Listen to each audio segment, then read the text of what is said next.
So, what we need to criticize the data, the first thing is to look at the data.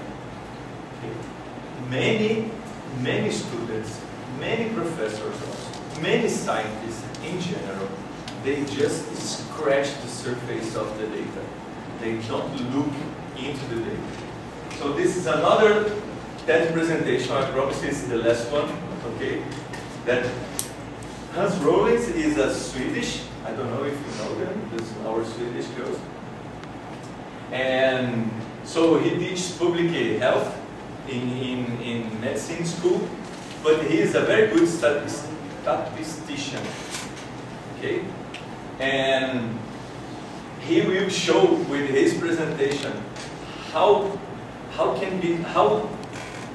depending on the way you look at the data, your conclusions can be completely different.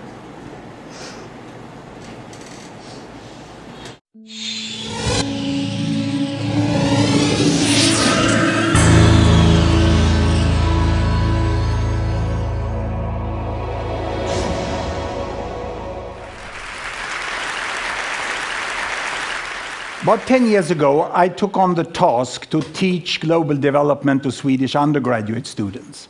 That was after having spent about 20 years together with African institutions studying hunger in Africa. So I was sort of expected to know a little about the world. And I started in our medical university, Karolinska Institute, an undergraduate course called Global Health. But when you get that opportunity, you get a little nervous. I thought these students coming to us actually have the highest grade you can get in Swedish college system. So I thought maybe they know everything I'm going to teach them about. So I did a pre-test when they came. And one of the questions from which I learned a lot was this one. Which country has the highest child mortality of these 5 pairs? And I put them together so that in each pair of country, one has twice the child mortality of the other. And this means that it's much bigger the difference than the uncertainty of the data. I won't put you at a test here, but it's Turkey, which is highest there, Poland, Russia, Pakistan, and South Africa. And these were the results of the Swedish students. I did it so I got a confidence interval, which was pretty narrow, and I got happy, of course. I had 1.8 right answer out of 5 possible. That means that there was a place for a professor of international health and for my course. But one late night, when I was compiling the report, I really realized my discovery. I have shown that Swedish top students know statistically significantly less about the world than the chimpanzees. Because the chimpanzee would score half right. If I gave them 2 bananas with Sri Lanka and Turkey, they would be right half of the cases. But the students are not there. The problem for me was not ignorance, it was preconceived ideas. I did also an unethical study of the professors of the Karolinska Institute that hands out the Nobel Prize in medicine, and they are on par with the chimpanzee there. So this is where I realized that there was really a need to communicate, because the data of what's happening in the world and the child health of every country is very well aware. So we did this software which displays it like this. Every bubble here is a country. This country over here is this is China. This is India. The size of the bubble is the population. And on this axis here, I put fertility rate.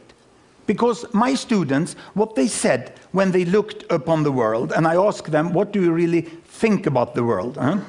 Well, I first discovered that their textbook was Tintin mainly. And they said the world is still we and them. And we is Western world, and them is third world. And what do you mean with Western world? I said, well, that's long life in small family. And third world is short life in large family. So this is what I could display here.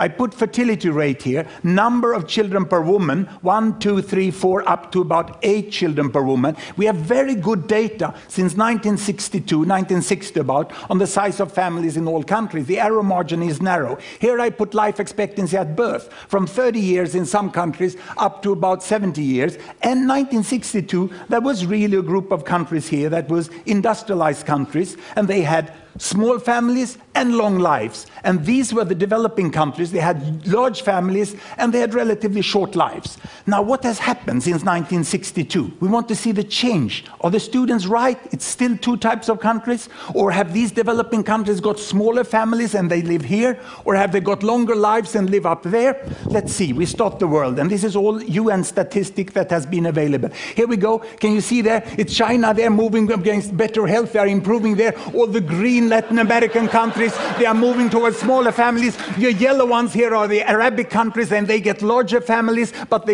longer lives, but not larger families. The Africans are the green down here. They still remain here. This is India. Indonesia is moving on pretty fast. And in the 80s here, you have Bangladesh still among the African countries there. But now Bangladesh, it's a miracle that happens in the 80s. The imams start to promote family planning, and they move up into that corner. And in 90s, we have the terrible HIV epidemic that takes down the life expectancy of the African countries, and all the rest of the world moves up into the corner where we have long lives and small family, and we have a completely new world.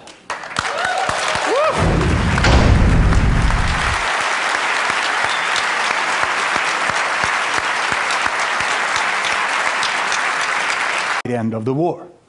I think we all, if we don't look in the data, we underestimate the tremendous change in Asia, which was in social change before we saw the economical change. So let's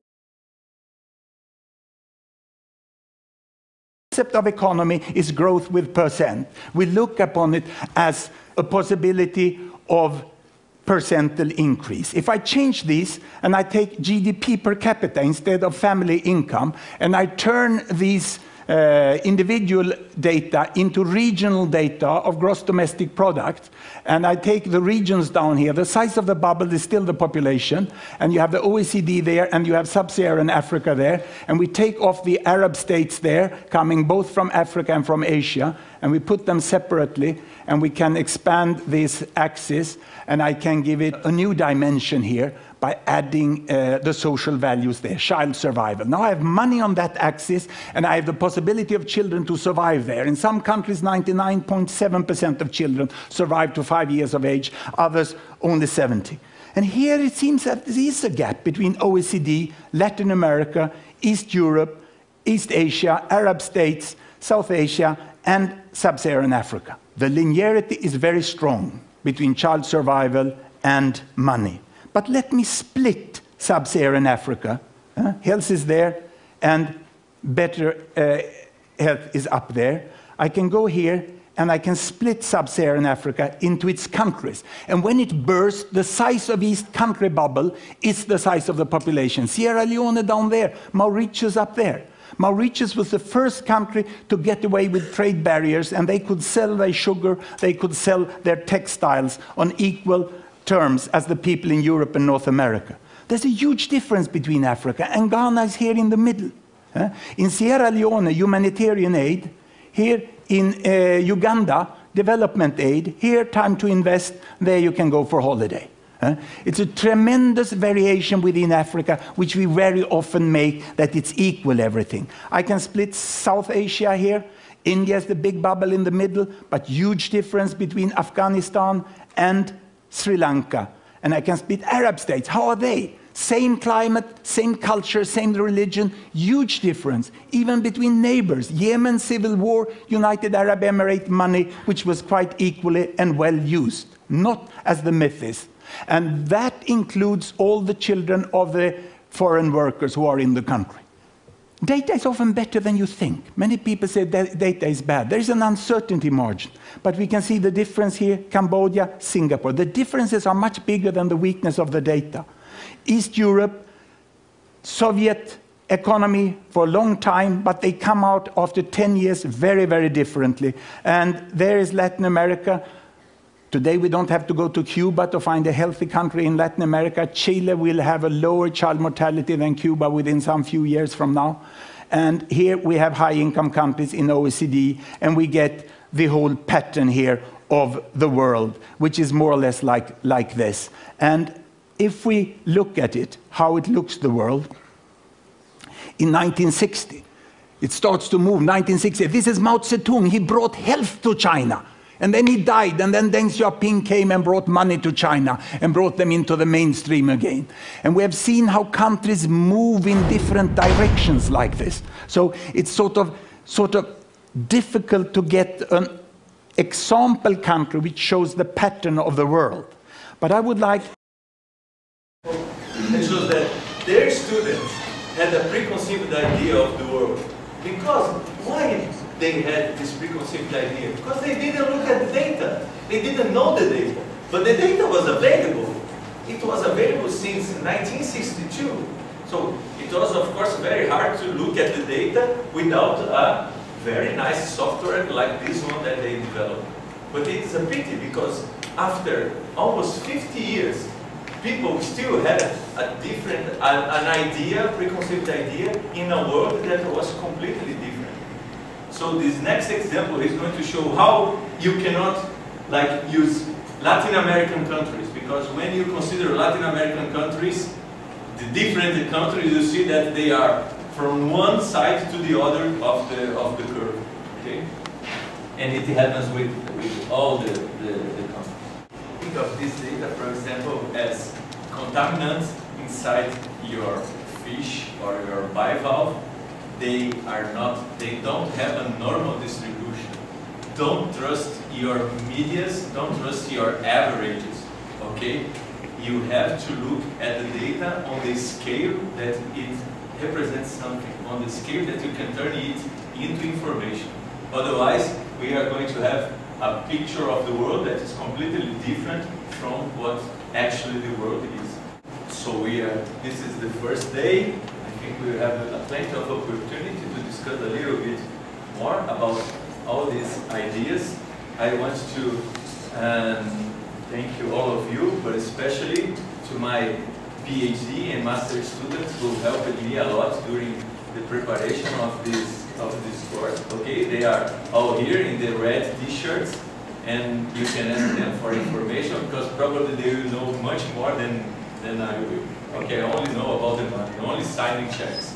Okay, so thank you again, and there is a very nice sea risotto waiting for us downstairs. Okay, thank you.